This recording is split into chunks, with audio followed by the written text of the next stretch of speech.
Welcome in, Warchant Gameday. It's a football Saturday, as you can hear here. Excellent. Atop Hotel Indigo as Florida State comes off a win against LSU. And with that win, Florida State jumped 4 spots in the AP poll to number 4 in the country. That is Florida State's highest ranking since being number 2 back in 2016. That feels like eons ago. It was. Obviously, Florida State, by the way, also receiving some first-place votes, second only to Georgia.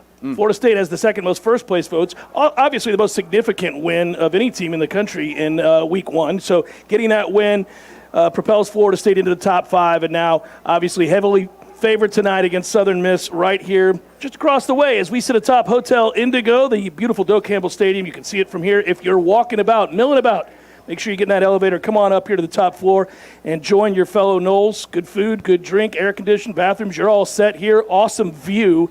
And obviously a bunch of like-minded folks who are pumped to watch Florida State football yet again. Got a taste of it last year, Tommy. Watch Florida State win 10 games, and now the expectations are sky high. And actually, I think the odd part about Florida State and the way they're viewed nationally right now is that they're a grand experiment.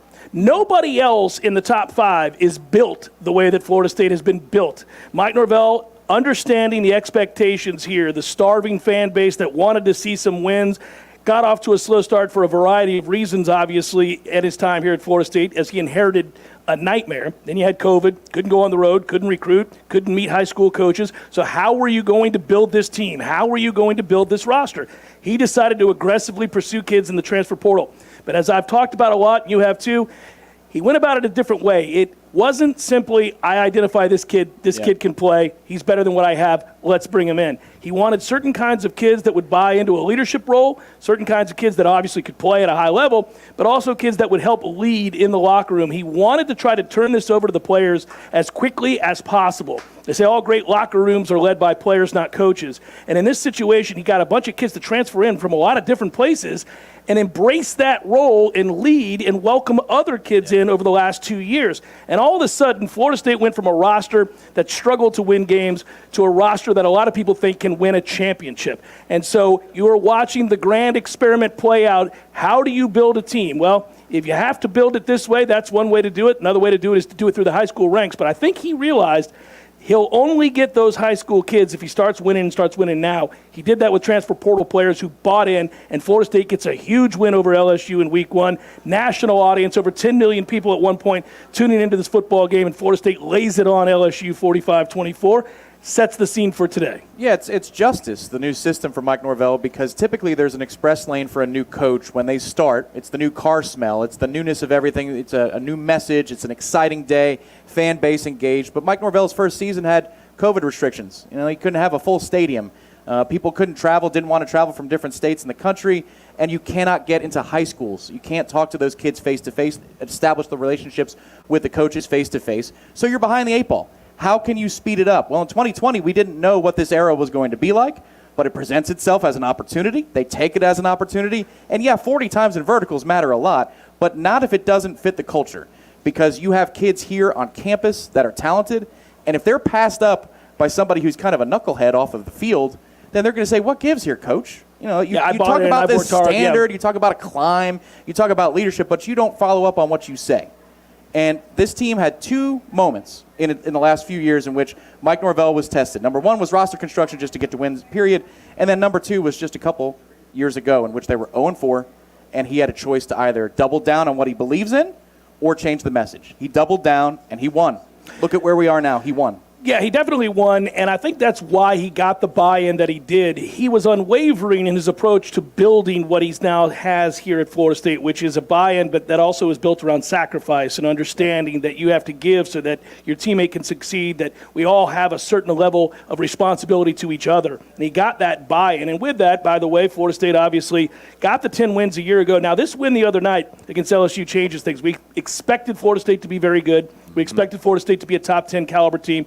We expected that Florida State would compete to try to win the ACC and maybe even go to the college football playoff. I dare say that win, as significant as it was, has ratcheted those expectations to a place now where a lot of people think Florida State could win a national championship this year. Dare to dream. Dare to dream. It's not crazy. FSU's 45 points against number 5 LSU, tied for the most points against the top 5 opponent in a season opener in the poll era. So they lay it on a top 5 team in a way that very few have. By the way, that AP poll era goes back to 1936. So for Florida State to do that is significant. And the last time a team scored 45 points against a top 5 opponent in a season opener was 1968. Notre Dame did that to Oklahoma way back in '68. So, again, it's a significant win. It's a lopsided win. It's a win that ratchets up these expectations that were already high. Here's the good news, in my opinion. Those expectations that are external are not greater than those that were internal over there. Correct. Mike Norvell has talked a lot about this. They expected to compete for a championship this year. He used those words, championship, often in a way that he hadn't prior to practices in the spring and in the fall and at the end of last year when they won in the bowl game over in Orlando against Oklahoma. So all of a sudden, Mike was willing to embrace those expectations. Prior to that, he smartly tempered those expectations. Talk about how young they were. He knew they weren't ready. True. Yeah, he knew they weren't ready to win. He knew they weren't quite there yet. Now, last year, he was a little bit more upbeat as we entered the season, but he still didn't throw around words like the ACC championship or anything like that. But now he's embraced it. It tells you what he thinks of these kids, tells you what he thinks of his culture, tells you what he thinks of his quarterback, of his team, tells you what he thinks of the coaches and the situation they find themselves in to win and win now. No, before the season started last year, we're in Charlotte for the ACC kickoff, and he has what I would term a fireside chat with the local media. He sits down. We have it on WarchantTV. It's a really good video because sometimes Mike is Mr. Pulpit, and he pounds the pulpit and speaks, and then sometimes he sits back and he just kind of yucks it up with you and talks ball. And in Charlotte, he said success is coming in that setting. He goes, I know it is. Success is coming. Yeah. But what's the definition of success last year before the season started? 8 wins, 9 wins? That's what we were talking about. That was the hope, yeah. You wanted to have more wins than losses when the season was over. That's successful because we hadn't had that in a few years. But then you get to bowl practice before the game against Oklahoma, and he says championship expectations. I think part of it was because he knew a lot of these kids are coming back for another year, very talented pieces to the puzzle. Battle's End made sure of that. In many of those cases, but he had an inkling that he was going to be getting a Jordan Travis back and some of the other big-time contributors, and he knew that they would be a battler in the portal once again because they have a system that they like. Well, it's an embraced way of doing business, yes. If it ain't broke, don't fix it, and so he's talking about championship expectations before they even win their 10th game. And then you see him in the spring. Once it's done, the showcase over here, the attitude was, job well done, gentlemen. You checked in, you were professional, you got done what we asked you to get done this spring. Well done. And then the same thing in the fall. So it's crescendo to a place. Well, and when you have a lot of experienced players, you don't see panic, even if they're cobbled together in the manner that they were cobbled together that we talk about and document. If you don't believe that, think about what happened after halftime last week. Florida State scored 31 points against LSU in the second half. By the way, that is the most amount of scoring in a second half against the top 5 team that Florida State's ever had. 31 in the second half of that game, more than anybody else. They've had some damn fine teams around here. Yeah. So it was cool to watch that experience and the way that it's gelled come together. You see the fruits of that, right? When you have experienced players who have bought in and they don't panic, they've been in big moments. Florida State spent a lot of last year coming out of that 3-game tailspin learning how to win, learning how to close games, learning how to find a way to get the most out of your abilities when it matters most, when it's on the line. You had a lot of guys who prior to that, I don't know that they believed. I don't know. Even after the LSU game a year ago, they tried to throw that game away in the fourth quarter. They were the vastly superior team in that game, and yet here we sat with LSU scoring as time expired. Had Brian Kelly decided to go for 2 in that game, there's a lot of us that think Florida State would have somehow coughed that up and lost that game. Turns out, as we all know, Florida State got the blocked extra point. Thank goodness Florida State won that game. But you didn't get a sense they knew how to close there either. They just found a way to win with a blocked extra point. Then you had those 3 losses in games that were all eminently winnable. They didn't quite buy in or believe in each other yet. And then afterwards, they go on the long winning streak, and now that winning streak is up to 7 games in the regular season, 8 overall. Florida State has won a lot of games now, and I think they do believe because their quarterback believes. Obviously, Mike does. And you start seeing these players. The big thing to me last week, Tom, if we're getting specific, about coming along for the ride and growing, was the defense in the second half. The defense in general, the defense at the goal line stand early. The defense stepped up awfully big. That is the pressure point. We talked so much this offseason about how good they would be on offense. I think everybody knows that. Player for player, you see all the guys that are going to get drafted. You know the talent you have. You know the experience you have at quarterback. Would Adam Fuller's group take a step forward? What would Patrick Surtain bring to that secondary? A change of mentality. How would they play? Well, in the second half, they were dominant. They bowed up in the first half to keep it close when Florida State was sputtering and making mistakes. I think if that's what we're going to get moving forward, then your expectations ought to be to finish this regular season something close to undefeated. Yeah, if you take a look at the last 2 LSU games, both wins for Florida State. It's just nice to reflect on. Fun to say, yeah. You know, I'm not going to take for granted the moment that we're in with the success that we're seeing, because if you did before about 2016 or 2017, I hope you learned your lesson from that point. But if you take a look at those 2 games, they couldn't have been more different than how they played out. So Florida State's up a score, within 1 score, at the half last year, and you feel like you should have been up by a lot more. 7-3, I think it was, 10-3, whatever. Start the second half, you dominate the game, then you can't finish. This year, you're down 3 at the break. You feel like you probably should have been down a little bit more than 3. You're lucky to only be down 3, but then do you finish? Oh my goodness, what a difference this team has shown so far, just through 1 game, but the ability to finish. Compared to last year's game against LSU, I mean, shoot, even against Florida last year, Oklahoma, those were nip and tuck finishes. This was a laugher in the middle of the fourth quarter, maybe a little bit earlier than that, and that is something that we have not seen this team be able to do against decent opponents until last Sunday. And making the point of why is because you score 31, you only give up 7 after that, and then you think about this. The Tigers were 3 of 10 on third down attempts, 0 for 3 on fourth down plays. Yep. So the money down, as Mike talks about all the time, third down, fourth down, you see him do the Florida State dominated in those situations, and they got stops. By the way, Florida State faced 10 snaps inside their own 5-yard line. They allowed a grand total of 2 scores. On LSU's first drive of the game, the Tigers had 6 plays inside the 5-yard line alone. We all know that. Obviously, Florida State ended up holding them. Those were 4 snaps, by the way, from the 1. 4 from the 1. That's a huge difference for this defense. Eventually, they get the turnover on downs. You get the 13-yard sack on 4th and 1.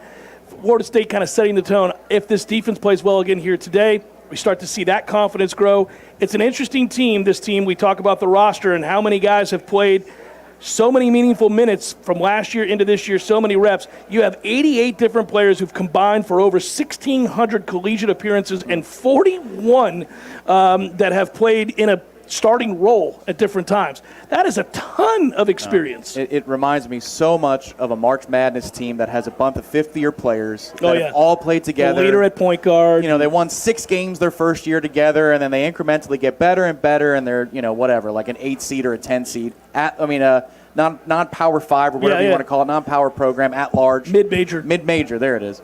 And you're like, hey, don't sleep on Colgate this year because it's a 5th year together. That point guard is actually going to be really professional. good. That's what this team reminds me of. Guy can make shots. On top of it, you've got a bunch of professional prospects among those 5. Right. Because you have Keon Coleman, because you have Braden Fisk and Jared Verse and Jordan. There's a lot of dudes going to the draft. They just all happen to be about 22, 23 years old. It's amazing in that regard. That's the patience and the buy-in and the belief and the build towards something, and that's what Florida State has now. So they come in today, and it's always a different animal when you get into second games. You get a win like that one over LSU, and everybody's sky high. Where's your energy tonight against Southern Miss, whom you're heavily favored to beat, and short you week. Likely will beat. You're right, short week. A lot of times that can create some sort of discombobulated play, convoluted. You see guys don't look smooth. By the way, on the other side, Southern Miss's quarterback is good. He's a good football player. So if you give him time and you play off of those receivers, he'll make plays. He knows where to go with the ball. So how does Florida State find it? Are they locked in? This maturity, does it play a part in tonight's game in the way that they prepare to play, or do you see them sleepwalk? I think either way they're going to get a win, but you are learning about the personality of a team in every game that they play. So I'll be curious to see how they play tonight. Now, I do think they get the added bonus of this game being at night, a home opener. And unlike some places like Miami, this place sold out, was ready to play. Right. So you're in a good situation with the fans being here, the energy coming off that win. They're going to be excited coming out of the tunnel the way this place is going to rock. Maybe that's the infusion of energy they need to get over the short week. So here's one interesting storyline. We didn't really talk about this. I didn't go to practice the final week before LSU. We had some side stuff getting ready for Orlando. Then there was a hurricane, the whole thing. So apparently the efforts leading up to LSU, those 2 days, were not great. And Mike Norvell said as much afterwards. He said, we didn't have a great week of practice early on. We finished strong, but a couple of those things reared their heads in the first half, and it pissed me off. Straight up, that's what he said in the post game. Yeah. So interestingly enough, I was there on Wednesday for practice. They were riding these guys hard this week. They coached them hard this week. They were having to run gassers early in the week. I mean, it was militant, to say the least. And I think what Coach Norvell is thinking there, and the psychology behind it is, if I can get you to lock in on a short week after a top 5 win against a team like Southern Miss that is not going to scare you in film, if I can get you to do that, I can get you to do anything. And I think that's what they were pushing for this week. So we'll see if that actually happens on the field. But I can tell you that by the end of the week of practice, they looked pretty tired because they were sore coming off of a physical, adrenaline-packed game against LSU. And then the coaches, really made them go through the ringer. I think the good news is they've got a lot of guys that we kind of have described while at practice as being pros. I mean, Keon Coleman is like a professional wide receiver. This is a guy that prepares like a pro, a guy who pays attention to detail, a guy who works with the younger players to get them focused and ready to play. This is a guy that helps lead in year one in a way you don't expect transfers to do. Jared Verse has done that from day one as well. He is a guy that is excitable. He'll talk to you. He'll challenge you. But he's also a very good leader on a day-to-day basis. They have a ton of guys like that. Obviously, Jordan Travis is that way. Tatum Bethune is that way. You got so many guys that know this is their opportunity. And I'm not just talking about love of school. We all have love of school. We all love the Garnet and Gold. We all love Florida State. But for guys that are playing a lot of times, it isn't that it's later when they reflect on that they find that passion for a school. A lot of times while you're playing, you're focused on your career to be and on the guy next to you and the work you have to put in, the things that you do. It's not an affinity for school per se. It's the work that's being put in. But by the way, if that's professional, if you realize I'm trying to go to the league, and there are 10 to 12 starters on this team that at various points of the draft are going to be picked, and they're trying to put good film out there. They can't afford to have bad days. So this is the thing that gives me the warm and fuzzies as a Nole, is that this group has an opportunity to join so many of the legendary teams of the past, the ones that I grew up watching in the 90s, the ones that preceded that even. I mean, you saw some games in the 80s with those teams. They were, warriors. Nice way of saying I'm old. I was kind. 2013 is one that I squarely know about. Right. Even 2010 to a degree. That was a flawed team, but they gave you everything. They had a lot of heart. I love the hell out of the 2010 team. It was a fun team, They've got a chance to be with that group. And today is a good test if they can be with that group in terms of attitude. Because if these starters get out there and they fight from the word go, they're going to play a half of football, maybe one drive more. You get the young guys in. And you're going to get the young guys in. All of those great teams were watching their teammates in the second half, cheering them on, the younger players or maybe some of the walk-ons, unheralded guys who worked very hard in practice, but they cared enough to be professional early on, take care of business, run up a score, and then root on their guys, root on their brothers.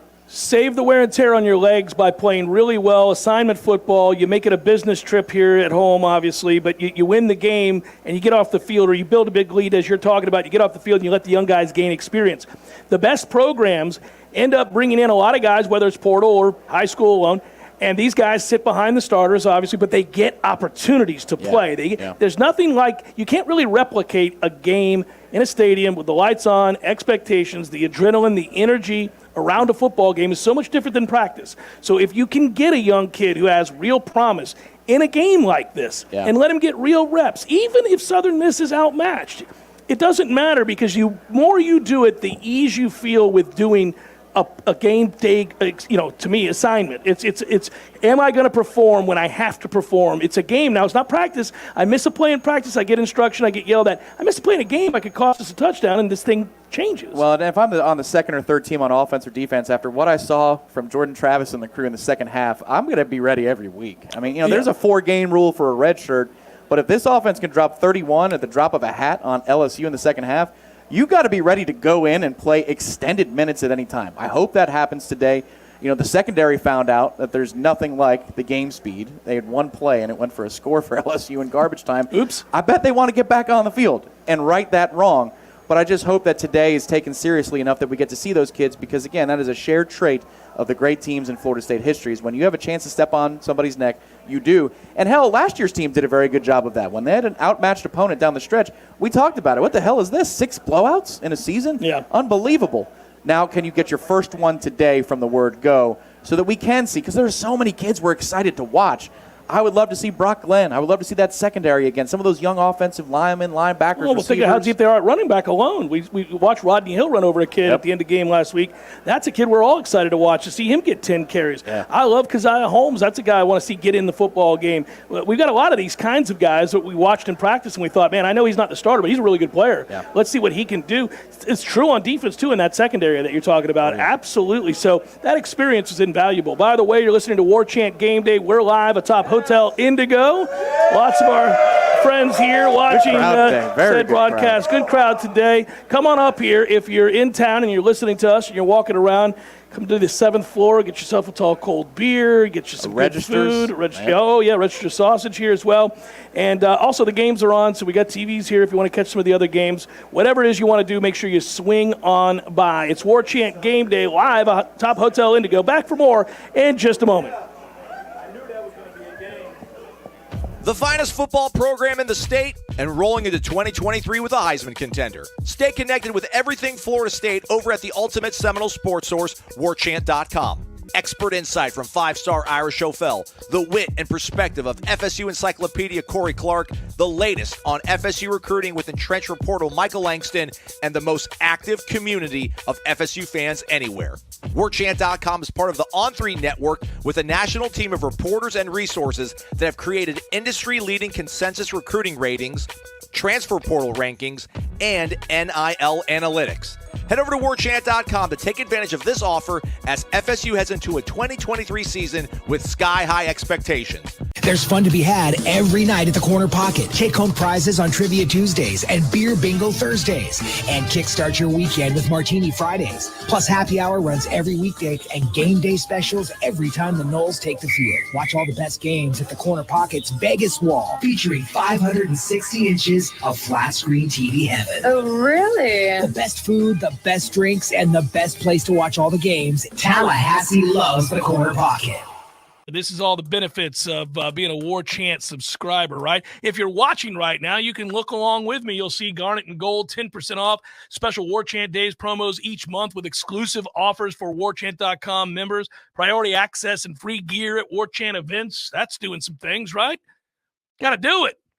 Ask Warchant anything subscriber-only shows featuring the entire staff, a little Q&A with the entire staff, and coming soon, a new mobile app with improved functionality and less ads. That's really a good thing. Join the largest FSU fan community on the internet, everybody, at warchant.com. It's not close. Let's go. Get it on. Sign up today. Picture this. Saturday morning, November the 4th, 9 a.m. Game day's on your TV, and FSU has dismantled their ACC schedule to this point. They're 8-0. Kirk, Reese, McAfee, and Desmond are debating whether the Noles are going to be the number 1 or number 2 seed in the playoff, and JT13 is the front man for the Heisman. Life's pretty good, and guess what? It's going to get better, because your DeLuna Coffee Warchant bundle came in the mail yesterday. You tell your wife, I'm not superstitious, as you pour your DeLuna Voodoo Coffee blend into your new stainless steel tumbler. You add a scoop of cocoa to die for from DeLuna, and mutter a curse under your breath onto the Pitt's secondary. No voodoo necessary for that, though. The opponent was doomed from the start. Johnny and Keon, they don't need DeLuna's help to make the opponent's life a living hell. But in honor of the 2023 FSU offense, enjoy the DeLuna Coffee Pick Your Poison bundle. Check the drop-down menu for all available options. Wake up and enjoy DeLuna Coffee today. Head to DeLunaCoffee.com. That's DeLunaCoffee.com.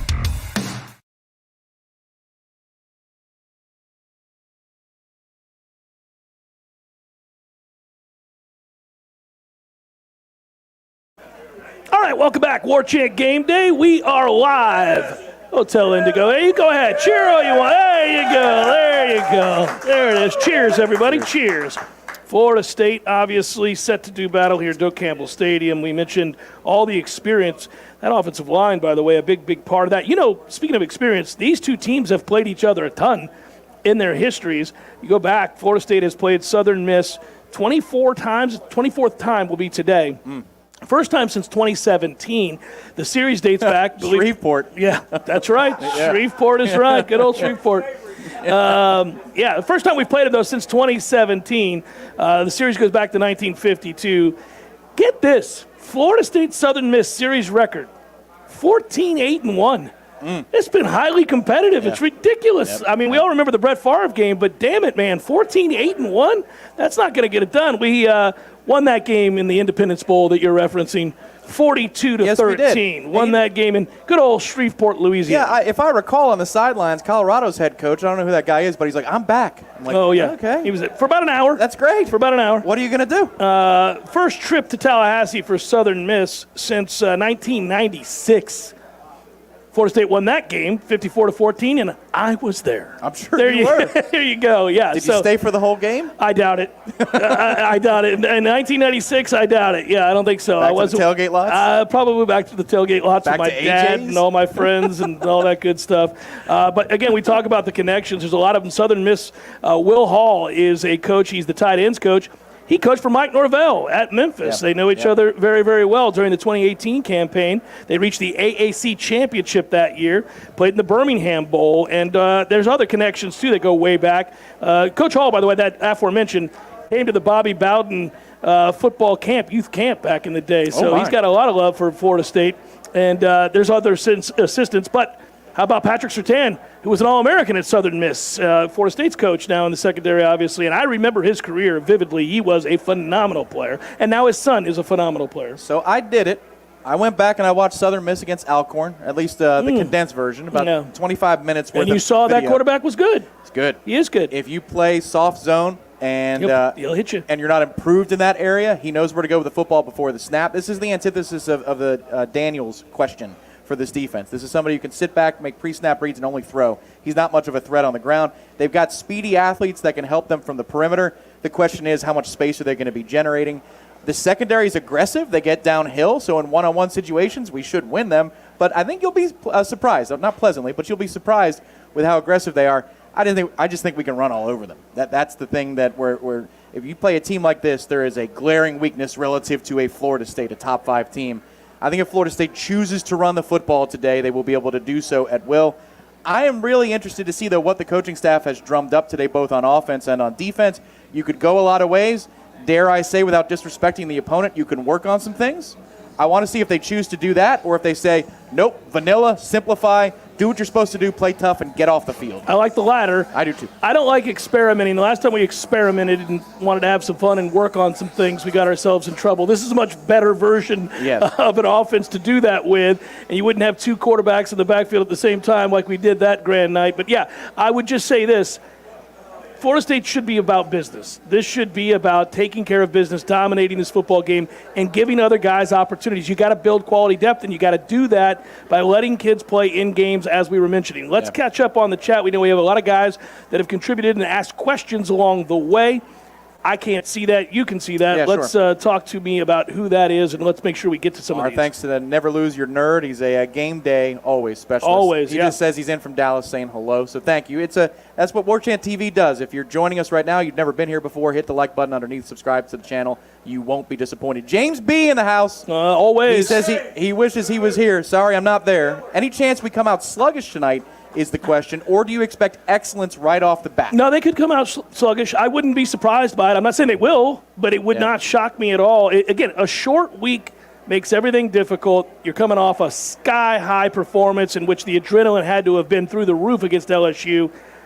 A lot of times that combination of having beat a top 5 team, playing a team you're favored to beat by more than 30 points, short week, you could see it takes a while to get the engine going sometimes in a game like that. But then again, we said we're trying to learn something about this team's personality. Well, maybe they're a bunch of killers. Maybe they just want to come out and dominate everybody they see. Yeah. Obviously, that's much more lovable when you have a group like that, but not everybody is. I mean, I've watched these first 2 Ohio State games. They've just gone through the motions, barely beating people. It's a 28-7 in the fourth quarter against a team they're favored to beat by 50. But, you just never really know. Maybe we'll learn that tonight about this team. I think if you're going to make the argument that Florida State comes out with their hair on fire, it's because they've been shown the tape of the first half last week. Adam Fuller was pissed about the post-whistle penalties. And some of those calls last week, they were nonsense. But there were some where we're just putting ourselves in dumb situations. And the eye discipline from the linebackers early on, Adam Fuller lamented that. So I get a sense that the defensive meeting was, hey, guys, get your bleep together. Let's go. From the word go. Let's be buttoned up. And then the offense, of course, sputtered, and Jordan was questionable. And in many situations in the first In half. the first half, yeah. So, if this was a situation where last week they blew out LSU in the first half and they coasted home, I don't know. I don't know if they would come out with their hair on fire, but they should have plenty of ammunition in this situation, I would think, because last week's first half was, más o menos. Plus, home openers are special. I mean, at the end of the day, you got a lot, like, this will be the last home opener for a lot of guys on this roster. So, you come out focused and excited, and you want to play great in your last ever home opener. So who knows? Maybe that's another aspect. What else we got? Jacob, he just wants a shout-out. He's from Alabama. He's a huge Nole fan. So all right, Jacob. He doesn't feel loved by the Alabama fan base where he lives. Imagine Jacob that. just wants to Imagine say hello. that. Thank you, Jacob. Appreciate that. Aloha, says Spartan Nole in Yes, the crowd. he does. Seth Hausman, staying up late to watch the game, missing out on sleep before a race. Worth it. Go Noles. Love the content, as always. Thank you, Seth. Thank you, Seth. Very much. Appreciate that a lot. Appreciate everybody that's involved here and that comes on in and joins the show here either live or in the chat. We always appreciate that. We try to get to as many of you as possible, but for Florida State, I think for a lot of people, they are more interested than anything else about how they come out. Somebody said in the chat, Nole fan 1893, Ohio State didn't cover. Ouch. They did not. Who's covering, who's not out there right now? I guess let's do that. Let's take a look around the top 25 of what's going on. While right now there are many of these teams active, Michigan is up big, as you could expect, early in the third quarter over UNLV. 28-0, number 2 Michigan leads that football game. Ole Miss, by the way, ranked in the top 25 at number 20, trails Tulane on the road in the third quarter, 17-10. That game's late in the third quarter. Tulane with a 7-point lead there. I think we all know it's right here behind us, Texas A&M and Miami. A good football game. It's 21-17 Miami as they start the second half. I am stunned at that total this early in the game. Yeah, that's a high-scoring game for those two teams who thought they were going to be better on defense. Washington is off to an early lead, as we expect to be, over Tulsa, 14-3. Tennessee, no score against Austin Peay. North Carolina, no score in the first quarter against Appalachian State. We had some finals earlier today, as we well know, as Georgia won rather easily. All of the teams, most of the teams anyhow, playing teams that are thoroughly outmatched. A lot of games delayed today. It was remarkable to look around college football to see the weather play an impact. They're still playing this Georgia Tech-South Carolina game, which started at noon. So 6 hours after they started that game, they've still got 15 minutes to play in that one. Not that you care about the score. It's 45-13. But same thing with Purdue and Virginia Tech. They can't get that game going. It's 7-0 Purdue. They're still in the first quarter. That game started at noon. Yeah, I know NC State, Notre Dame had a big delay. I think Lightning might have hit their big scoreboard. They have a brand new scoreboard, and Lightning struck and went out. Whoopsie. For the folks at home that are wondering about the weather conditions right now, partly cloudy over Doak, but it doesn't look like there's anything cooking right now for a delay. Unfortunately Knock on wood. hot. Unfortunately hot. The Cy-Hawks sees Iowa up 20-3. Wow, an offensive explosion as they're late in the third quarter. There it is. Thank you. Northwestern, did you take them on the money line? I think you did. I did. 28-7. They lead UTEP, buddy. Looks like you're going to be in the money right there. I like that. Syracuse up big as we speak, 45-7. There you go. And really nothing else to speak of as Georgia won rather easily. And again, they won right on the number at 42, I do believe. Is that right? Yeah. So I didn't mess with those games. We got games later on tonight that should be fun, including our game, obviously, and then the big one is Texas and Alabama. So that's a look around college football from earlier today.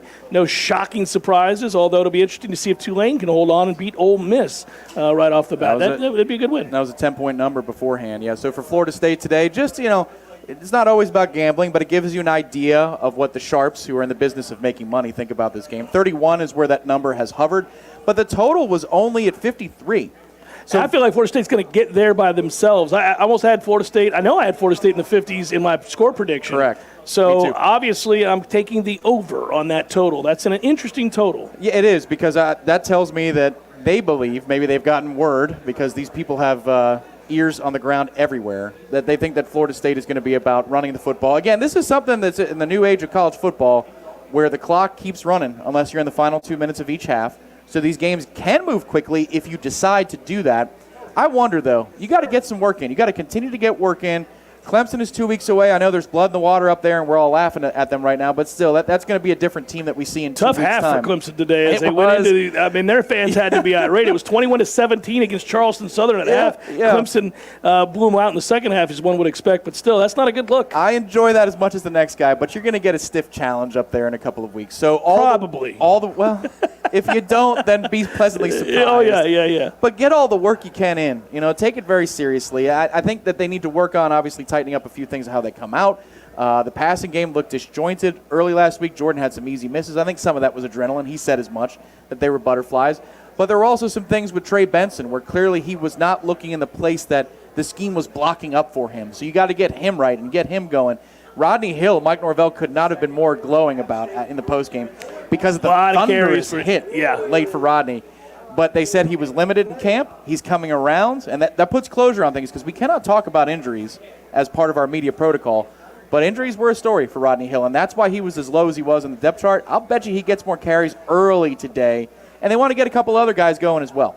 Back to feeling comfortable, no longer hampered by whatever it was that was nagging him. He ran hard. Yep. By the way, Boston College did hold on to beat Holy Cross 31-28 since we didn't get that score out there. Wake beat Vandy 36-20, which was nice. Your boy may have had minus 10. Minus 10. That's known as a cover in the business, buddy. What happened with NC State and are they Notre still Dame playing? pulled away late and blew them out. Okay. Kind of hurt my heart a little bit there as that game was close for a while. It ended up being 45-24 Notre Dame over NC State. Utah scored 14 in the fourth to come back and beat Baylor, who just a week ago lost to Texas State. 20-13 Utah's win as they scored 14, held on for dear life at the very end. Okay, so back here, some of those scores are very good for both you and I. But back here, are you in the stands today or are you going press box? In the stands with Pops today. Okay, all right. So what is it that you and Pops want to see? Like, if you get in your car, you're going to wait in a long line to get out of Doak and get out of this area to drive home. And Go ahead. You're going to be sitting there. You'll find some way to patch and tether that your phone is on the Warchant TV postgame show. Correct. I'll be listening to you and Gene. That's right. Absolutely, yeah. Soothing baritones that we are. Yeah. And you'll say, man, I'm glad this happened. What are you looking for to derive satisfaction out of today? A 30-point margin in terms of the spread. Without question, I want to see if the starters take care of business and we get to those backups early. I want to see middle of the third quarter, Brock Glenn out there. It may end up being Tate Rodemaker. Like I said, I think in truth, Tate will get his reps. Yeah. It'll be interesting to see what happens after Tate if they go all the way down to third and fourth string, because if they do and you see Brock Glenn over A.J. Duffy, well, then I think we know A.J. Duffy will be on his way down the road in all likelihood. So, I'm real intrigued there. But we keep talking about the depth of talent here. We keep talking about these guys that got to get opportunities to grow.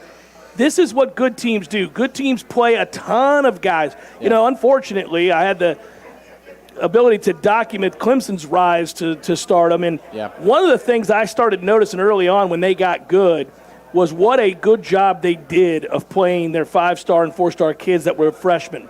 They got them in because they got big leads. Against good opponents. Right? And they were dominating people, and they got those kids in those games. And I felt like it really helped fuel what became that program's run of excellence. And I just think that's where it starts. You build a team that's good enough to compete to win the conference, good enough to maybe make the college football playoff, maybe even win a national championship. But do you build a team that's good enough to do that and along the way win games lopsidedly against game opponents in which you can get good young players experience in that moment? So that's what I want to see. I want to be talking about, man, I didn't know so-and-so was so fast. I didn't realize so-and-so was so strong. By the way, recognition was great here. Pre-snap was great here. Hey, did you see the way that he triggered downhill here, that freshman linebacker? Whatever that might be. Okay, so then how about this? We can do a top 3 list of the players that we're excited to see today. And I could start with a couple. I want to see Ashland Barker at safety. Love him. Go ahead. 20 snaps, I think it was, right? PFF had it at 9. I thought it was a little higher, but yeah. A couple people said higher. I don't know. I'll have to go back and look at that as well. So PFF had it at 9. And then Justin Cryer, the linebacker from Northwestern, he transferred in really late in the process because of all the issues, obviously, at Northwestern. But I thought he had a pretty good camp. And he might be able to compete for some of those backup reps. You have 3 guys that you trust now. Hey, how about that? Shout out to DJ Lundy.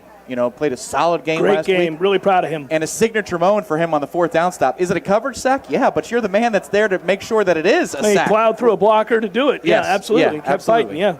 And then I want to see my man Rodney. I mean, I know that's not breaking news. He was here last year, and he showed out in a couple of games. I think Boston College was his first touchdown as a Nole, and he had a couple other games where he might have scored or broke off a big run. But I want to know what it looks like with him as a feature player because he's put in the work in the offseason with Coach Storms. He looks a lot denser. And he already was one of those kids at a wiry frame, kind of like Dalvin. He doesn't look like he should be so strong on his legs. People bounce off of Rodney Hill. I want to see that dude get in the rotation. I think everybody does. He's probably a fan favorite already. I mean, Rodney Hill's been talked about. We know what he looks like as a runner. He's like a gazelle, right? And then you see him pop people the way that he does. He's a fun player to watch play the game. anytime you have a guy who closes violently, offensive or defensively, you're going to fall in love with a player like that. That's the nasty nature of the game. You want guys to embrace that and perform. He's the kind of guy that you think will do that often. And so, I think he's the future at running back, obviously. You got a lot of guys you can rotate, but I think he's a future star at running back. So they do too. Yeah, they do too. You can tell they really think highly of him. So Z-Chan checks in on the chat. Thank you, Z-Chan. He's here. Where did he go? I just saw him. Did he leave? Yeah. That might be his Irish goodbye, is that he leaves a super chat and then he just pieces. He says, good to see you guys, but over-under for Keon Coleman in this game, 100 receiving yards, over or under. Your answer here is going to tell the story of how you think they game plan. I'm struggling with this because he may not play very long. I mean, that's the problem. I mean, you don't want a guy like this to get hurt in a game that's going to be lopsided.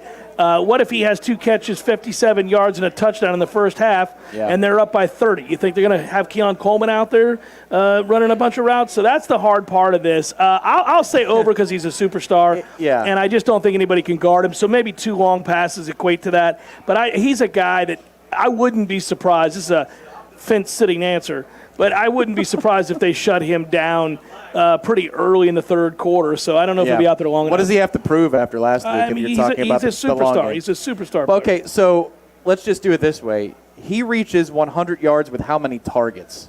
Let's play it that way. If Florida State decided to throw the ball his way X number of times. 5. 5? 5, maybe less. He's a freak. Can you imagine being a Southern Miss DB right about now, having to deal with this kid and deal with Johnny Wilson and deal with Jaheim Bell and deal with what Florida State has from a weapons standpoint? Yep. This was the fun of our conversation the entire offseason. The more we saw the weapons and the depth of talent that they had, and the more we talked about if you're a defensive coordinator, how do you make stops against this offense, the more excited we got because every day we were at practice, we'd see another guy emerge. The thing about it was, I began to stop talking about it. I was like, okay, look, I think we're done talking about this offense. It's good. I'm done. There's it's great to talk about them, but Well, we just it's know not they're a good. question. It's not a question. The defense was the question. And so I think for the first 4 to 6 weeks, I'm just going to be studying this defense. Are they getting better and better and better? Maybe it's something for after the break. It's a teaser in the business. But I don't know that you really assessed your thoughts on the defensive performance and what grade you would give Adam Fuller. We talked about the obvious. A lot of yards in the first half, situational Almost stops. 300 yards, 298 yards of offense for LSU in the first half. I get a sense of where you're going here. No, that was troublesome. It was troublesome. The second half, I mean, until the garbage time touchdown, you're talking about 80, 90 yards of offense generated. You get Daniels off the field. You do generate a turnover. Kid slips, but you got to turn your head around. How many defensive back rooms at Florida State the last 5 years wouldn't take advantage of that? The ball would just find the sideline. Yeah, there's no doubt. I'm interested to hear your assessment of what Adam Fuller did last week because you're watching him very closely this year. Yeah, it's a big year for Adam Fuller, and I like him, and I'm rooting for him, but it is a big year. So I'll talk about it next. We'll do it in a moment as we broadcast live from Hotel Indigo on the roof. It's starting to set that sun. We need it to go away. Come on, get out of here. It's sunglasses. It's burning down on me right about now. Anybody got copper tone? Anybody? I don't tan. Yeah, this guy burns. Come on up. You got time. There's plenty of food. Lots of cold drinks. I turned the pink of the end zone years ago when you were crying for the paint job. That's the only color I turned. Is old scoreboard pink. Hotel Indigo, Warchant Gameday. More in a moment. The finest football program in the state and rolling into 2023 with a Heisman contender. Stay connected with everything Florida State over at the ultimate Seminole sports source, WarchantTV. Expert insight from 5-star Ira Schofel, the wit and perspective of FSU encyclopedia Corey Clark, the latest on FSU recruiting with entrenched reporter Michael Langston, and the most active community of FSU fans anywhere. Warchant.com is part of the On3 network with a national team of reporters and resources that have created industry-leading consensus recruiting ratings, transfer portal rankings, and NIL analytics. Head over to Warchant.com to take advantage of this offer as FSU heads into a 2023 season with sky-high expectations. There's fun to be had every night at the Corner Pocket. Take-home prizes on Trivia Tuesdays and Beer Bingo Thursdays. And kickstart your weekend with Martini Fridays. Plus, happy hour runs every weekday and game day specials every time the Noles take the field. Watch all the best games at the Corner Pocket's Vegas Wall, featuring 560 inches of flat-screen TV heaven. Oh, really? The best food, the best drinks, and the best place to watch all the games. Tallahassee loves the Corner Pocket. This is all the benefits of being a Warchant subscriber, right? If you're watching right now, you can look along with me. You'll see Garnet and Gold, 10% off, special Warchant Days promos each month with exclusive offers for Warchant.com members, priority access and free gear at Warchant events. That's doing some things, right? Got to do it. Ask Warchant anything subscriber-only shows featuring the entire staff, a little Q&A with the entire staff, and coming soon, a new mobile app with improved functionality and less ads. That's really a good thing. Join the largest FSU fan community on the internet, everybody, at warchant.com. It's not close. Let's go. Get it on. Sign up today. Picture this. Saturday morning, November the 4th, 9 a.m. Game day's on your TV, and FSU has dismantled their ACC schedule to this point. They're 8-0. Kirk, Reese, McAfee, and Desmond are debating whether the Noles are going to be the number 1 or number 2 seed in the playoff, and JT13 is the front man for the Heisman. Life's pretty good, and guess what? It's going to get better, because your DeLuna Coffee Warchant bundle came in the mail yesterday. You tell your wife, I'm not superstitious, as you pour your DeLuna Voodoo Coffee blend into your new stainless steel tumbler. You add a scoop of cocoa to die for from DeLuna, and mutter a curse under your breath onto the pit secondary. No voodoo necessary for that, though. The opponent was doomed from the start. Johnny and Keon, they don't need DeLuna's help to make the opponent's life a living hell. But in honor of the 2023 FSU offense, enjoy the DeLuna Coffee Pick Your Poison bundle. Check the drop-down menu for all available options. Wake up and enjoy DeLuna Coffee today. Head to DeLunaCoffee.com. That's DeLunaCoffee.com.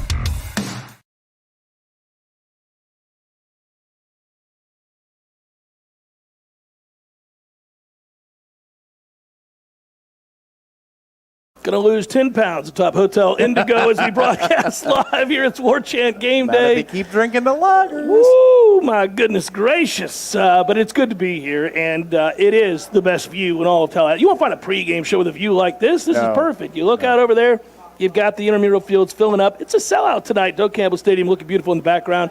And away we go. Miami just scored to take a 28-20 lead over Texas A&M. Wow. That in the third quarter. What is going on with the A&M defense? My goodness gracious.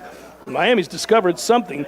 Ole Miss has bounced back as well, up 20-17 on Tulane as we update you scores around the country. The Cyhawk is 20-6. Okay. 20-6 in the fourth quarter. Ferentz might get to that 25. Hey, but you know what? I'll tell you something. I think that total is 32. There's a lot of people, sweating right about now. Michigan State is cruising as they lead the Richmond Spiders. We'll get back to games in a bit. Let's get back to this one. You asked me a question, Adam Fuller. All right. I thought Adam did a good job. I worry about the linebackers. I've talked about this ad nauseum. People get tired of me bringing up the linebackers. First play of the game, we get a absolute breakdown from a linebacker. That's a pre-snap alignment issue. You saying eyes. We don't have enough dudes on the left side of the field. It was ridiculous. Yeah. And so Kalen gets beat out of the backfield. It's like a 60-yard gain to start it. And I'm going, here we go with this again. Because our linebackers get torched in coverage on the regular. They just do. And there's no getting around that. It's been bothersome. So I'm really worried at that point. Obviously, though, they bow up. They get the goal line stand. We documented that earlier. And they showed real toughness. They came up, they hit, they gang tackled, they attacked the football. There were a lot of things that I began to say, okay, well, I like that. Now, at halftime, I found myself betwixt and between because at halftime it's 17-14, and it could have easily been 24-31-14, something like that, if not for the defense getting stops in critical third down situations and fourth down. And being stout against the run, which always... Right. Emboldens you, so I was really encouraged. But meanwhile, I'm saying to my friend Matt, I said, hey, I think I'm happy with this performance, but I cannot forgive 300 yards and a half. They're on pace for 600 yards. We got to make sure we get off the field. Well, in the second half, Florida State's defense was tremendous. Yeah. They were dominant. They were physical. They stopped the run. They got better in coverage, and they benefited from a couple drops. But the point is, Florida State played a lot better, and they had a more attacking style in the secondary as well. So here's the thing I'm thrilled about with the defense is the interior rotation. Yeah. You're banking on, before the game starts, you're banking on 40 snaps, 45 snaps out of Fabian Lovett. You didn't get it. You didn't get that many snaps. If I told you, 3 weeks ago, 4 weeks ago, before the Darrell Jackson issue was settled, that Fabian's only going to play around 20 snaps and you're not going to have Darrell Jackson for the LSU game, you would say, we're in big big trouble. Yeah, I would have been worried. Yeah, I would have been concerned. Now, I love what Braden Fisk is. I love the healthy version of Dennis Briggs. He had a good game, by the way. But that's the thing. So Farmer was improved, and we had a suspicion that was going to happen. Farmer's great. Yep. Braden we knew was going to be good, but it's what's behind them. If you've only got 20 snaps out of Fabian and you got no Darrell Jackson, what is that rotation going to look like, and can you hold up when those next wave of guys are in? Malcolm Ray played a ton in this game. Played well, too. I'm assuming he did because I didn't notice him do anything wrong. You know what I mean? Yeah, no, he won some standstills. Basically just, yes. Yeah. Briggs played well. Briggs Lyons got in there, made a play late in the game, too. Like, this is a group that performed very, very well last week, especially with the fact that Fabian didn't play as many snaps or played as little snaps as he did against Clemson. I can't imagine that's going to be the case. You've got to feel even better about their chances as a defensive interior in 3 weeks' time for another large game, because Fabo's got to be at that point in shape to play 40, 45 Well, you know, snaps. Tom, you just asked a moment ago things I want to see, things I'm looking forward to. And one of those things, we talked about all the young players that we want to see play. We talked a lot about the running backs. We talked about all the talent and the rotation, et cetera. But, you know, that's something I should have mentioned as well. Fabian Lovett, who didn't play hardly at all last week, we knew because of camp that Fabo was limited. You know, but you're not allowed to talk about it on the air. Yep. So people would say, "Is he out there?" Yeah, he's out there. But I couldn't even hint to you that You're right. he really wasn't playing. He was didn't out have there. shoes on. He didn't have shoes on half the time, and a lot of times he was practicing quite literally. Guys, I think we're removed far enough now. I can say this in sneakers, not cleats. Or even bare feet at yeah, times. bare feet at times. It was very interesting. So you knew something was wrong with that ankle and that foot still. And I thought, man, it's been a while since he's had these issues. Are we reaching a point where this is like career threatening? I was beginning to worry about him. Yeah. About 10 days out from the game, you saw him show up to practice in cleats. That week, he ended up having a bunch of full-bore, one-on-one impressive runs. And you thought, okay, so he's able to do physical contact. He's able to go to battle. But I also knew, well, part of the problem is he hasn't practiced all camp, really. This is the first he's been able to engage. What's he got in him? They're going to have to ease him back into this. Turns out he had, 20 snaps or something like that? What was it? Yeah, that's what I'm saying, around 20 snaps. Yeah, around 20 snaps. So you need the 40 to 50 snap version of him. How many does he get tonight? Are they building back to that place? Is it 25 tonight? Is it 30 tonight? Or is it a lot fewer? 25. I put him on a pitch count and be done with it. But I'm saying you want to build him back up to where he can play a full game and give you the kind of snaps he needs. You can't do that by resting him. No. BC. Next week, BC. That's the one to do it. You ramp him up a little bit today. But, I'm enamored with what I've seen out of that group. Farmer has been phenomenal. And there was Adam Fuller spoke to the media on Thursday this week. Typically, everybody speaks on Monday, short week, the whole schedule gets, blown to hell. So Adam Fuller talks on Thursday to the media, and there are a couple of names he brings up, and he says, I trust him. I trust him. And Josh Farmer's one of them, and Kevin Noles is another. And Kevin Noles, it was revealed this week at safety, had been hurt dinged as well. Mm-hmm. He came out the first couple of practices. We were watching those together. He looked great. Acclimation, and maybe he got through the first day of contact or two, maybe, before something happened.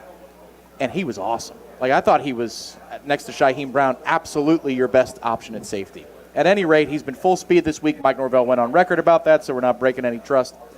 And I think he's going to be a bigger part of the rotation at safety today.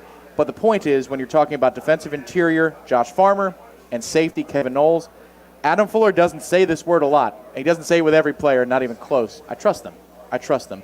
And that is huge for Florida State, that even with Fabo having only 20 snaps, you've got a guy in Farmer that got a whole lot larger and got a whole lot meaner and was a whole lot more productive this past weekend against LSU. He's an anchor now. He's not a rotational piece. He's an anchor of that line. Without question. And that all goes with number 55 that we haven't really talked about very much.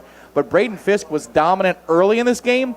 Then LSU committed two sets of egregious holding penalties that they didn't call. Egregious. But he was dominant. LSU said, you're not going to beat us the rest of the night. We're going with two guys on you. Somebody else is going to have to beat us.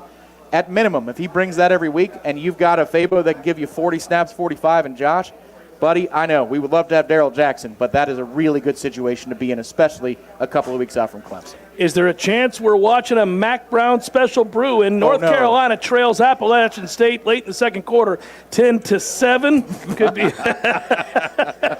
We'll wait and see. Tennessee and Austin Peay are tied late in the second quarter at 3. What the hell's going on there, everybody? Strange. I don't know if weather's a part of that or not, as we saw that huge. It better be, if you're a Tennessee fan. It better be, is right. That's a look ahead. They play Florida next week, though. Maybe that's a 7 p.m. kick, Mm-hmm. so we can all watch that together as an old nation after the Boston College game at noon. So, yeah, kind of interesting there, just getting you caught up on some scores there. By the way, Tom, you've got your cover. Northwestern is going to win on the money line. Still 20-6 in the Cyhawk. We're under that 32 total, buddy, as we thought it might be. Under that total. Good times. We've got a question from Cody, and he says, wonder why they're not talking about this. Cody, I can assure you that we have talked about it a lot on the wildly popular Jeff Cameron Show. That is correct. Weekdays from 1 to 3. Thank you. Here on Warchant TV, also in Tallahassee, 93.3 FM. Cody says, Vandravius Jacobs. Wonder why they won't discuss Jacobs at all. Oh, I've maybe talked about injury, it. maybe I've trouble. talked about it a ton. He was the talk of camp and is now a ghost. Cody, thank you for the contribution. But we have talked about it, but we can rehash it if you want. I'll rehash it right now. I thought it was stunning when they revealed the depth chart and his name wasn't on it.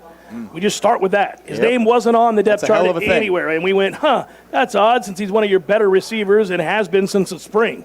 He's a guy that when he's playing is really, really good all the time, like every day. He's never bad. He's always really good. And to not be on the depth chart tells me he's in the doghouse. That's all I'll tell you. Yeah. I think he is clearly in the doghouse. He has been dinged off and on, but he was back out there.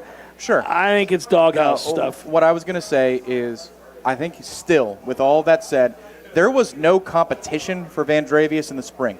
He was very good. That is objectively true. I'm not trying to say that we were, it was fool's gold. He was very good in spring, explosive in spring. There was no competition. Destin Hill arrives on campus. He earned it. Winston Wright got healthy. He's better at this point. Being a veteran, understanding the nuances of the position, how to break off, how to run his routes. I think legitimately, whether he was in a doghouse or not, Jacobs got passed by both Destin Hill and Winston Wright on merit. I'll give you Destin Hill. I'm not going to give you Winston Wright. I'm not sure he did, but that's fine. We can debate that. I think Winston Wright's experience certainly brings you a ton of value, and they want that out there over a freshman, so I can understand that. I'm not sure Winston Wright was better at any point than Vandravius Jacobs in these practices. I didn't see that. So the back half of camp I did, as he got more and more He got explosive. healthy and started making more plays. I'm not telling you he doesn't help us. I just don't think that he's appreciably better, if at all, than Vandravius Jacobs. When Vandravius Jacobs is playing a lot and getting reps, he's a really good player. Do not get me wrong. I was one of the early guys on the Vandravius Jacobs train in spring. Yeah. First week, I remember I did a video for this channel. I was like, hey, this guy's standing out. But still, I think if it's close, and I'll give you that the athleticism, the edge goes to Vandravius. There's no question. Yeah, his upside's much better. That is also true. But when you have as much experience as Winston does, and it's third and forever, and you got to have somebody over the middle like he did, wiping out a Jaheim Bell drop last week. That was a big catch. Yeah, that was a huge catch on a 3rd and long. But 3rd and 6, I want Winston Wright out there over Vandravius Jacobs because of the experience. The moment's not going to get. Well, let's say this: if he gets to a place where whatever he did to frustrate Ron Dugans. And by the way, I will specifically say I think he frustrated Ron Dugans. I'm just going to say that. I think that something happened. I don't know if he was late to a meeting. I don't know if he missed a film session or something. But Ron kind of revealed it. Yes, I can speak to that. Ron revealed it when he said you got to do the things you're supposed to do. You got to be consistent, all that. That was before camp started when we had the luncheon. He said that on the record. I was the guy doing the interview. So, yeah, and I was like, ooh, uh-oh. So that is code for that guy's really good. We all know it. You're not wrong to bring him up, but he's not doing everything we need him to do. Yeah. And therefore, if he doesn't, he won't play. I mean, you can read between the lines and see that that's exactly what he's saying. Yep. And now in camp, he lit it up. He did have a minor injury, and he missed a little bit of time, but he wore that jersey. And I don't know what you're speaking about. Yeah, so anyhow, the point you can would get in trouble on that one. Well, I'm just letting you know that, I mean, we're season started now. Yeah. Kid's not out there, Tom. I mean, we got to talk about the fact that the guy is not out there. And people want to know why, because we talked about him nonstop. Well, I know he's healthy now, so my guess is that, again, this was likely a situation where... Yeah, he didn't suddenly get bad at football, everybody. No, I think that's a kid that, hey, listen, I'm not bashing this guy. What I'm telling you is, I mean, there are reasons for these things, but when you're a freshman, you don't know anything about anything. I mean, it could very well be that you're immature. Think you know everything about everything. Right, and especially if you're talented. Yeah. And so, I mean, that's a kid that was polished and looked good, so he dominated in high school. I mean, nobody's ever had to tell him anything. So I'm kind of wondering if they're just having to break a colt. So, correct. What I would say, though, is at the end of spring, and this is a positive note about somebody else. I bring this up when we have this discussion every time. But at the end of spring, I would have told you, if I've got a live prop on who has more targets, more catches, more yards as a true freshman at Florida State, between Hakeem Williams and Vandrevius Jacobs, Vandrevius would have been like a 6-1 favorite. He was way out in front. It would have been plus 400 for Hakeem. 4-1 going the other way. Yeah. Hakeem, the last 2 weeks of camp, was remarkable. Remarkable. He's in so much better shape, which he needed to get in. But I'm talking about somebody who in spring camp did not have refined route running. There was no refinement to his game. You could tell that in high school he relied on athleticism. Sure, size. Yeah. Size, and somewhat explosive speed, too, for that size. But by the end of camp, he was excellent and trusted by Jordan Travis in big situations. And Hakeem has been, even down to the details of blocking. He got into it with a member of the secondary this week because he's blocking too much. Well, that's a great problem to have. No such thing, right? If you're a coach, you love that. You want to break him up, and it's a good thing. Yeah, Hakeem is a guy. We talk about guys we want to see perform tonight. We'll see where Vandrevius Jacobs is at. I don't know if he hits the field tonight or not. But Hakeem Williams is a big-time player. He had a great camp, unbelievable camp based on where he was in the spring to where he is now. Lost a lot of weight. Got here, well-documented story for those that haven't listened to the Jeff Cameron Show, weekdays 1 to 3 p.m. When he got here, we said, that guy looks like a tight end. Yeah. I joked that he was a burger away from being a tight end. Yeah. Came from the spring to the fall camp and was lean for his size. Now, he's a big dude. He's bought in. He realized, man, I'm out of shape. I got to get it together. These guys are good. And I'm not going to play. It had to be an ego-bursting moment to walk out there and see a kid that I doubt Hakeem even knew who Vandrevius Jacobs was. And he's out here watching that kid get a bunch of reps, and he had to think to himself, well, wait a minute, I'm the 5-star. I'm the guy. Yeah. So he got himself in shape, and he had a great camp, and he was really good down the stretch late. Let's see if he plays here tonight. He should have a big game tonight. In fact, I think he will have a big game tonight. And yes, he was trusted towards the end by the top quarterback. Now, they rotate a lot of guys in, so it's not like he was with the ones per se. But if you get Brock Glenn in this game at some point to Hakeem Williams, I think that's a connection. Fun. We'll be talking about that in Ireland in 2024. The next 2-3 years. I think that you can put that in ink, that's the connection. I've already seen a little chemistry in practice during the week in camp. Let's see if we can see that on the field for everybody to watch tonight as we go into the wee hours of the morning for FSU and Southern Miss. Well, anytime that you're heavily favored, if you take care of business, then it's a reminder of what things were like in the 90s, because up big, everybody comes onto the field, and you say to yourself, oh, man, 2 years from now, that kid's a star. 1 year from now, that kid's a star. This kid will be playing later in this year and be a star. It's what really is kind of the theme of this football game we've talked about so much. It's true. When you have 88 different players who've combined for 1,600 collegiate appearances and 41 who've started at least one game, that's a combination of 659 collegiate starts. You got experience, and the offensive line is the one that is the most experienced group. They're the most experienced group in the country. They have played 310 games and 219 combined starts for that group. Think about that for that offensive line. That's an absurd number. I'm going to say that again. They have a nation's best 310 games played, 219 combined starts. That's ahead of the next closest team by a ton.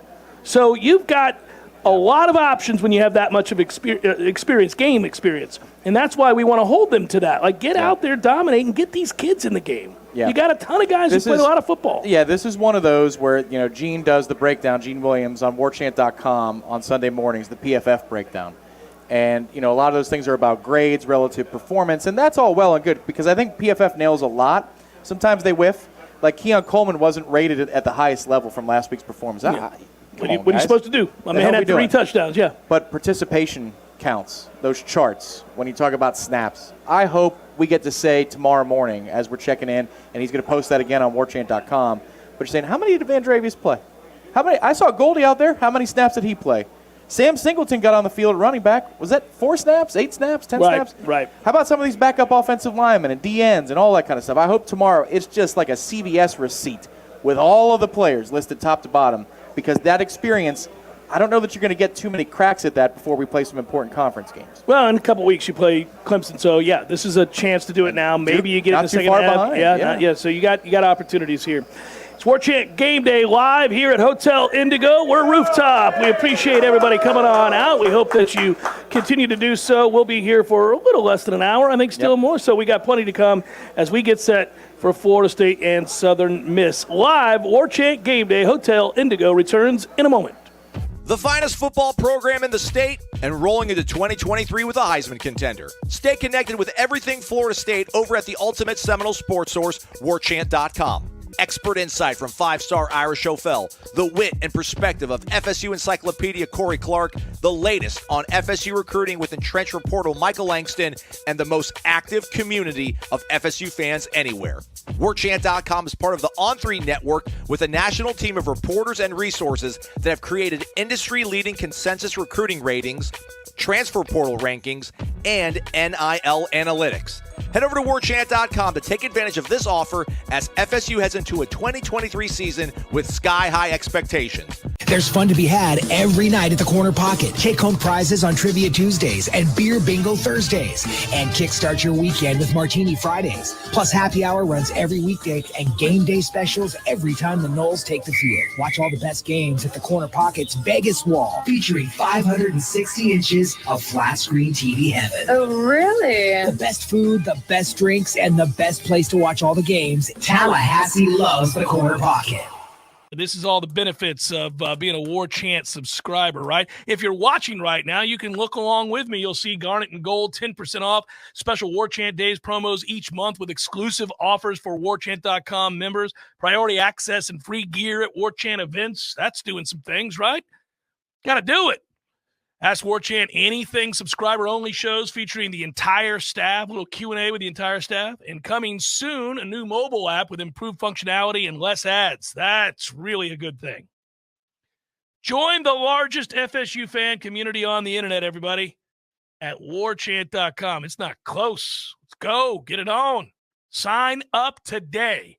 Picture this. Saturday morning, November the 4th, 9 a.m. Game day's on your TV, and FSU has dismantled their ACC schedule to this point. They're 8-0. Kirk, Reese, McAfee, and Desmond are debating whether the Noles are going to be the number 1 or number 2 seed in the playoff, and JT13 is the front man for the Heisman. Life's pretty good, and guess what? It's going to get better, because your DeLuna Coffee Warchant bundle came in the mail yesterday. You tell your wife, I'm not superstitious, as you pour your DeLuna Voodoo Coffee blend into your new stainless steel tumbler. You add a scoop of cocoa to die for from DeLuna and mutter a curse under your breath onto the pit's secondary. No voodoo necessary for that, though.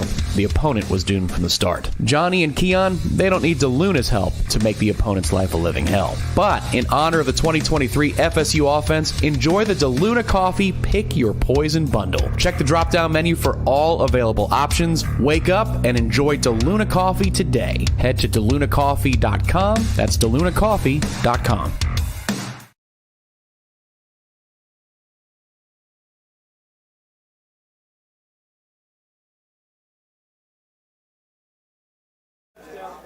And we return on Warchant Game Day. We are live at Hotel Indigo.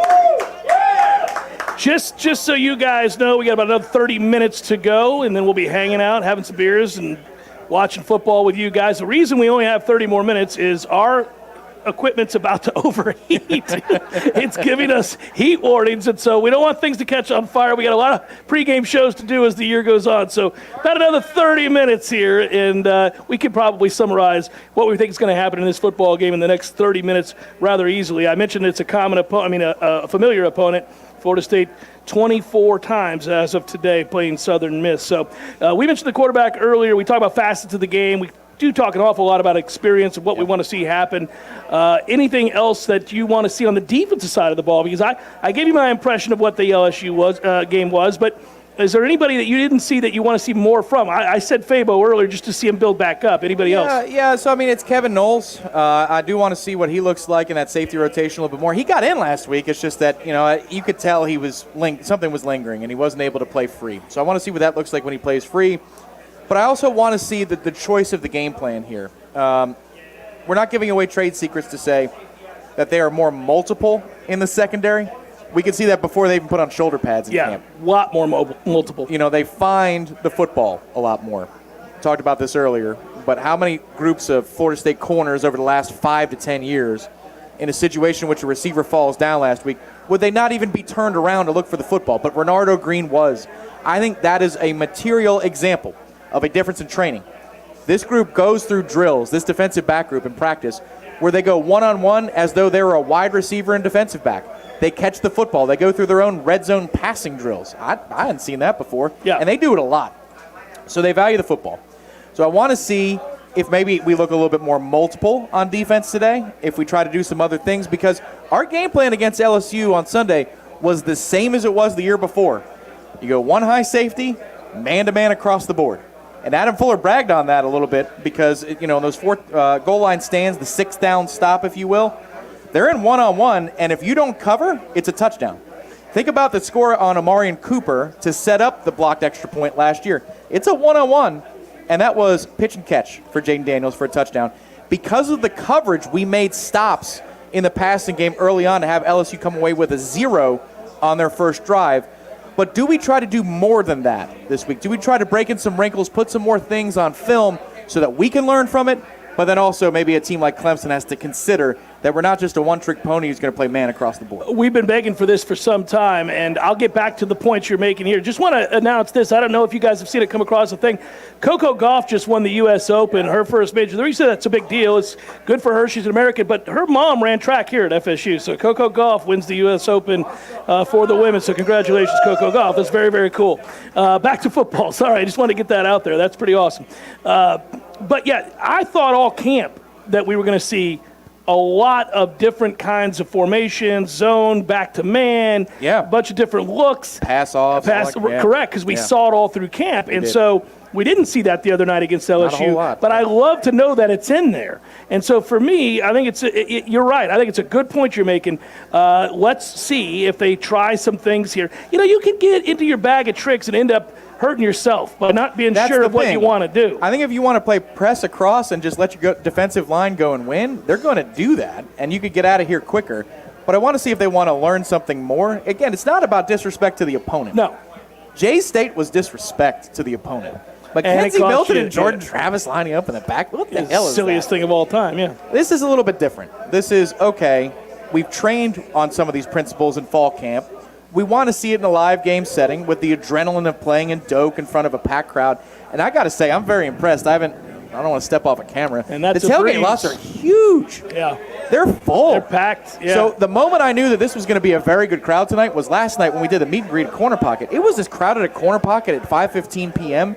as it is typically for a rivalry game. Did you notice that? Yeah, I did. And people are pumped about this team. This has been a summer of enthusiasm, excitement, and build-up because of the 10 wins from a year ago. And I think sometimes we forget just how passionate this fan base is, how excited they are, what they remember about Florida State being a preeminent football program across the country. This is a group that was competing for championships. We're not far removed from winning the national championship in 2013, having the undefeated regular season in 2014 before losing in the playoff. Then you went through this spell where Florida State fell off the map. It was painful. It was arduous. It seemed it would never end, but it hasn't been that long. And so to rekindle it as quickly, plus they like Mike Norvell. He's a very likable guy. They like Alex Atkins. They like this coaching staff, and I think they like these kids. And think about it this way. They're led by a kid in Jordan Travis who was, for the most part, a reject. I mean, this is a kid who didn't make it at Louisville, who transferred in here, who struggled mightily when he was given opportunities Questioned his own career.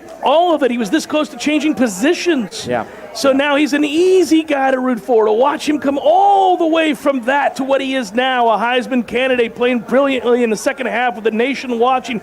This is a kid that everybody can embrace. And by the way, that interview post-game didn't hurt his chances of being all the more adored as he moves forward, because that was a guy that gave credit to his teammates, to the offensive line, to the coaching staff, to the wide receivers, to the fan base. Booed him. Yeah. Now, all those things, and I was ready for him to turn the corner there, by the way, because I feel like, just personally, he's brought up the boo thing too many times. Yeah. It's time to move along. And I was ready for him to do that. And here we go. He's clearly done it. He has moved on. He knows he's beloved now. He knows he's embraced. Keep on keeping on, Jordan. He's a spokesman for Hotel Indigo. I mean, for There it crying is. out loud. There it is. Yeah. That's how you know you made it. And here we sit. And so I credit where credit's due, but he's a guy that is fun to root for, and I want to continue to see him grow. He can play better. That's the bottom line. He can play a lot better than he played last week, and he accounted for 5 touchdowns last week. And I'm telling you, he's a lot better than what he was in that first half. You know that. When we went back and watched again, I was shocked to see that he was flustered. Yeah. He made some terrible decisions. And that's not the Jordan Travis we know. So to see him get it back in real time in the second half while they're trailing shows you the maturity and shows you the mental toughness. But he also has the physical capability of being a lot better. And I think he will be tonight, and I think he will be moving forward. You don't see those mistakes again in process. The result might be a mistake because of a really good opponent. But I think it was here for Jordan. It was weird to watch. LSU did some things that were impressive. Actually, upon rewatch, I thought their secondary did a great job of getting downhill and tackling in space. Yeah. Supporting Well, it's the a run. physical team, yeah. They are very physical. But Jordan's mistakes were about Jordan. They weren't about anything that LSU necessarily was doing. And so I don't envision that you're going to see that again because the nerves are gone. They should be gone for him. You have now faced down a top 5 opponent as something important is happening apparently in the Texas A&M Miami game. But you stare down the barrel against a top 5 opponent, all the pressure that comes with all of the hype of the offseason, and now that's gone. You flushed it. That's got to be the best and most relieving feeling in the world. He did look relieved in that post-game interview with Holly Rowe, but that's got to be a feeling of true relief and accomplishment because now it's just go play. Go play. I don't know how it couldn't be. I never thought he'd be nervous in that game last week, so the fact that he might have been was kind of surprising in and of itself. But it is a different situation for Jordan now. You know, Jordan's gone from a guy that we didn't think was ever going to play in the NFL to a guy who was most certainly going to get drafted and a guy who's going to have an opportunity. We'll see how high he gets drafted, too. Right, well, it depends on how he plays, and I think that buys into what or plays into what we're talking about. I think it's a different set of expectations when you go from a guy, can you be a good quarterback in college, to, yeah, you're a good quarterback in college, to can you get drafted and be an elite quarterback? Those are two very different things, and I think he probably might have felt the weight of that in that moment. Yeah, agreed, because here's the thing. You've already achieved the wealth that you were looking for. That's the day and age of NIL. People aren't comfortable about that, but that's true. I mean, we saw the CEO of the Battle's End milling around Hotel Indigo It's good to see him, yeah, right. But now that you've made what we all can perceive to be quite a bit of money, you know, to come back and you have these endorsement deals. I mean, he's got a car that he drives that he's on commercials for, Hotel Indigo. That part of it, you can exhale, go, oh, okay. If this never pans out for me, if I've never got a good turn start. into a I'm off to a good start. If I get hurt, I never get drafted. I've got an insurance contract to that end. I've also been paid because college players can be paid now. I'm okay. So what's the next thing that would make you nervous? Status?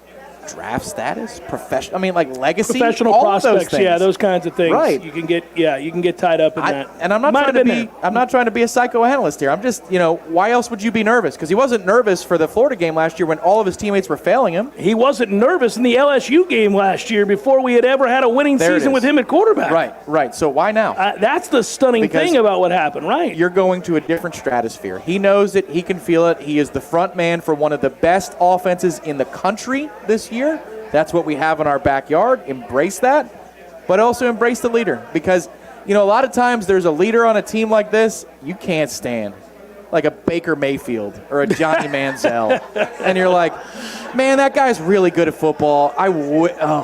He's just the worst. Yeah. I know I can't say that, but he's the worst. Jordan is so easy to rally around. Yeah, he's easy to it's like. So yeah, he's easy guy to like. He's easy to root for. And there's a lot of guys like that. And I would not have thought prior to seeing it that you could put together a team of quote-unquote mercenaries, transfer portal guys, and see them work together seamlessly like each other and play for each other and be likable from a fan standpoint, right? I think they are. A lot of those guys are very likable. So, Mike has done something that I don't think we thought was possible. So, and I'm not saying he's a miracle worker. He had a plan. Yeah. Had a plan. And he had 2 assistant coaches when we're speaking about Jordan specifically that helped him in material ways that were different from each other. Kenny Dillingham helped restore Jordan Travis' confidence in himself. Kenny Dillingham helped Jordan Travis believe that Jordan Travis could be a good quarterback. That's correct, yeah. Tony Tokar's helped refine the quarterback that Jordan Travis is into somebody who processes details better than ever before, who can throw to more quadrants or however you want to break down the field like a tic-tac-toe board. He can hit all fields. Technically more proficient, too. Absolutely. Yeah, absolutely. And they're totally different guys. Kenny, he was like Gruden. He's on fire. You would always hear him, always echoing off the walls of the practice. Tony, you hardly ever hear. But both of them have been material, in addition to Mike Norvell and, of course, Alex Atkins. But they have been huge in developing this kid into who he is, which is a story unlike we've ever seen before in terms of where he was as a player, status-wise, to what he's become, which is a front runner for the Heisman Trophy. Top 25 scoreboard check in action right now. Ole Miss 27, Tulane 20. That game's in the fourth quarter late. Good football game.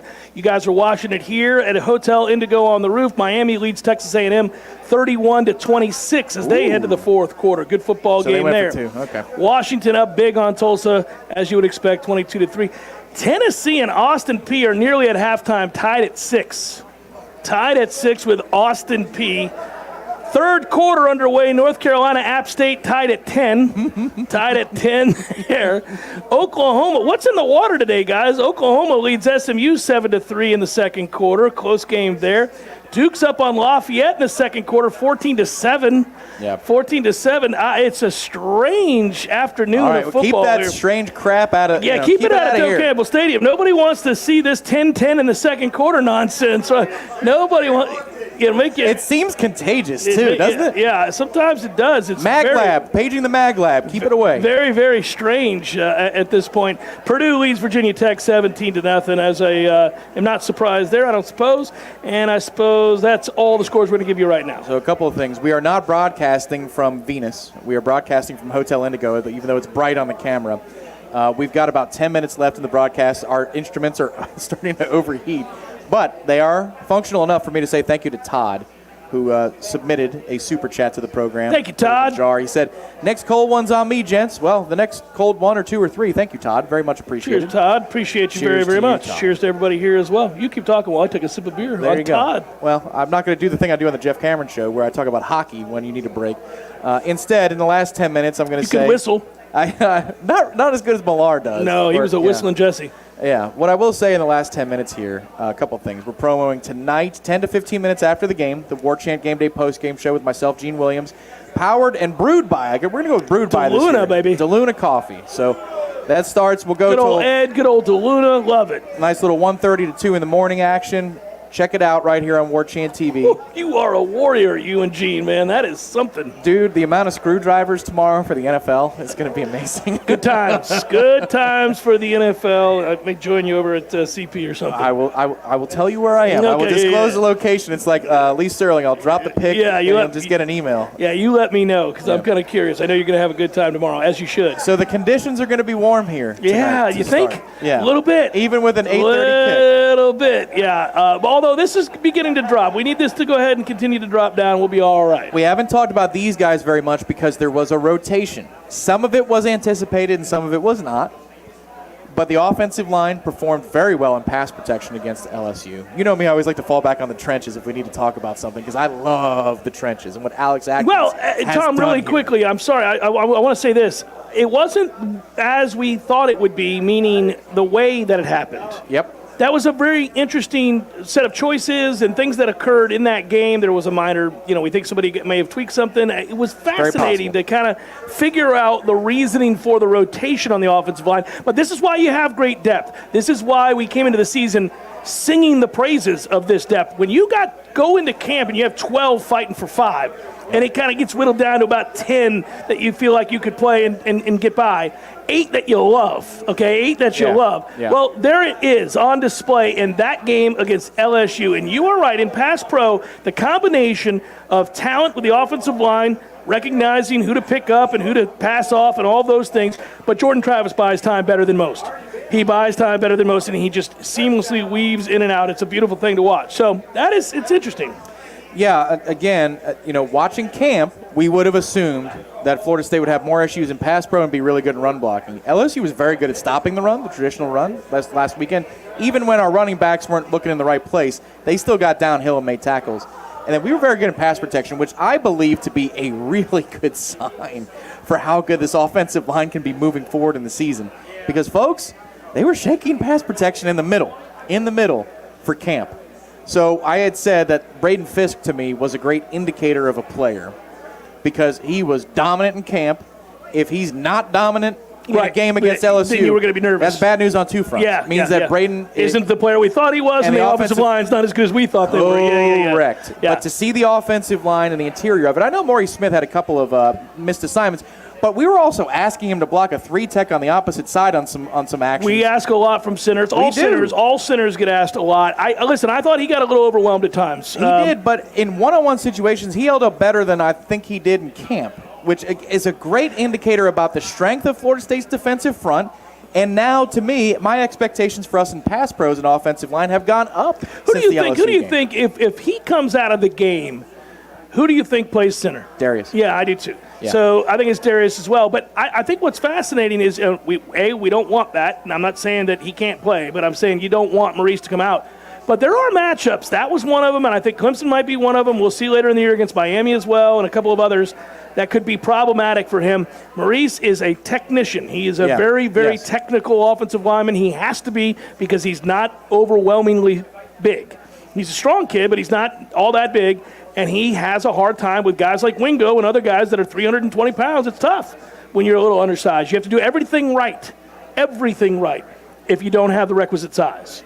And a lot of times he struggled a little bit, so I'm kind of curious. Correct, but again, they do ask a lot of him. So there's an example. I broke it down this week on the site. I did a Jordan Travis look, and some of the plays that were great, bad, brilliant, everything in between. But there's a play in which Jordan sheds a defensive tackle, makes a completion to Kyle Morlock at 7 yards. It should have either been a sack or a throwaway. But because you have a singular talent in Jordan Travis, not only is it a neutral play, you're in 2nd and 3. You're moving the ball. The box score, you would never look at that pass and catch as anything remarkable. But to me, we take it for granted how remarkable Jordan is. But on that play, they're pulling Casey Roddick to the right to slide the protection and roll him out. And you've seen we do this all the time. Love it. But to Casey's left, on his left shoulder, is the defensive tackle. Maurice can't get there. That's too far. That's way, way, way too far. So in some of those circumstances, I think PFF, for example, dinged him. I know this is in the weeds, but PFF dinged him on his grades, and when there's no way that he can get there in time. LSU's defensive front's too fast. It's not a failure of assignment, correct? It's not. And one of the things that happens with PFF is it is very straightforward. It doesn't take into account down, distance, score, time of the game. The burden placed on you by scheme. It doesn't take. That's why I say it's an imperfect system. It's not useless. It's just one of many ways by which to analyze what a team is, what a segment group is, and what a game looked like. But you've got to use it as one tool, not the tool. Yeah, so to me tonight, to get back to the rotation itself, we all know that the rotation of tackles was 3 people strong, and that's Robert Scott and Jeremiah Byers and Bless Harris. We saw a lot of Bless Harris. That was interesting to me at left tackle. He is a really good left tackle. You don't have a third one that you love beyond Bless Harris. But I want to know tonight, if that score gets to a comfortable place, who's your 4th guy? Who's your 5th guy? Well, who's starting at left tackle tonight? I would assume Bless. Can I say that? I'm going to guess for that. No, but I'm going to guess Bless. I'm going to guess Bless. So again, you don't have an extra. So okay, how about let's just say that Bless Harris plays a lot of left tackle with the ones, and Byers will play right tackle with the ones. Who's next? Who's next? Who's your next left? Who's your next right? I'm fascinated to find out that answer tonight. Is it Otto? Oh, I don't think that soon. I don't think so. I think Darius is one in a pinch. That's where he's the Swiss Army knife. He moves down the line, yeah. But there are some names people are saying, him. I'm not so sure. Is it our 6'8" Lucas Simmons? I don't think so. I don't either. I don't either. So you don't know. Everybody's saying Armella. And my answer is, I guess. I think they should move Armella to right guard, but that's another time. I'm pretty good at predicting these things, by the way. I predicted for position changes and shifts and all that. I think they should move Armella to right guard. I think that's where he's best suited. We'll see what they would do. I think he may be the 3rd or 4th option at tackle, but I don't know that we love our 3rd or 4th option at tackle. I think it's Darius Washington, if I'm being honest. Yeah, well, he's done it before. I mean, he's had to be out there before. He's a tough kid, and he is a Swiss Army knife. Before we go, Miami's up 38-26. Wow. It's interesting to watch this A&M defense stop nobody. They got 5 stars all over that defense. That's got to be an embarrassment for that team. Dude, he's on the He's on the short path to being fired. Well, they miss Elko. I mean, there you go. My goodness gracious, that should never happen. All right, so the game tonight, as we wrap it up here before our system catches fire, let's go ahead and get these predictions out here. Yep. Cannot water it down. I think Florida State, what did I predict during the week? 52-17? Something along 51, those lines. 52-17. I like Florida State 52. I'll take the drama out of it. I think Florida State wins going away. I agree. Again, this number in Vegas was 53, as a total. I just find that really low. I think we get to that number ourselves, basically. I would be stunned. But then again, looking around the country and seeing Austin Peay and Appalachian, it depends on what a coach wants to do. If a coach decides it's 21-0, and they want to get their starters out of there, they want to run the ball and run clock and rest guys, well, then you're going to get a low-scoring game. And then your backup struggle. Yeah, next thing you know, you win the game 28-7. We just watched Ohio State do this against two thoroughly outmatched opponents. Next thing you know, they're up 14 in the third quarter. They are never at risk to lose, but they win sort of an unsatisfactory 35-7. So, with that said, I picked 52-13, not too far. You and I are very similar often. We were right the first time, so let's see if we're correct again the second time. Let's ride that through. We got Florida State winning. Also worth promoting. Of course, it always is. You can see the logo on the top left of the screen, but Warchant.com is going to have the best coverage. Always does, always has. Our guys are in the stadium right now. I'm about to head that way. Post-game, Corey's column. They're going to have the Warchant wrap here on Warchant TV with Ira and Corey from field level after the game's over. The 3-2-1 from Ira is coming either tomorrow or Monday. Gene Williams' PFF column. Your guys' post-game show tonight right after it's over, about 15 minutes. There's Gene right there. I hope, Gene, you need to start drinking, buddy. Let's get it lubed up and ready to roll for this post-game. Here we go. I got to play referee. See, now that we're sponsored by DeLuna, I have the espresso blend, so I make these espresso drinks. Nicely done. Nicely done. You guys will enjoy that post-game show, and Florida State hopefully moves to 2-0, which we think they will. I want to thank everybody who came out here. There have been a lot coming and going. We really appreciate all of you very much. Thank you, guys. Thank you. Thank you, Jay, over at Hotel Indigo. Absolutely. We love Jay. We love Hotel Indigo. We love being here for the pregame show always. So a lot of love for a lot of people involved. They're going to have an announcement, too, that's pretty cool coming in the next few days at Hotel Indigo. Stay tuned. That's a teaser, but Hotel Indigo is deeply involved in supporting Florida State athletics, so you're going to find something cool coming. I thought you were going to say they were giving me a bigger contract. Damn it. For Tom Lang, and has it been producing today? Director Ben. I'm Jeff. Thanks so much for listening, everybody. And as always, go Noles. We'll talk to you next time. Peace.